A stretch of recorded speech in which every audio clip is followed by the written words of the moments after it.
Tuking no chiking atyan, nakapor ka chong utray.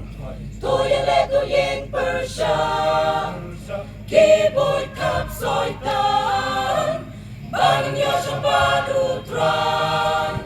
Chiu nong kemway, polos ngenya ginong epesos, tupin klang na bo chong utray.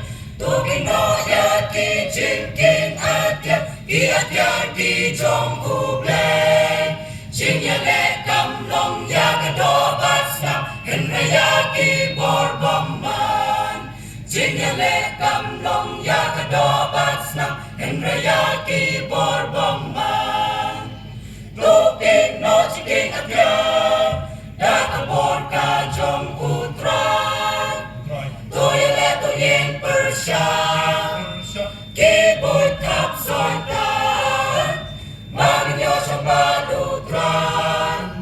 Chiu nong klemway, nabakum tapin siyang haladi, kisiking atya chong ublay. Mapilaban yin skem ha kisi chong kijing shirken. Tushim ro kawai lam chong humen sin, mapin yo ka jing pen im. Tushim ro kawai lam chong humen sin, mapin yo ka jing pen im.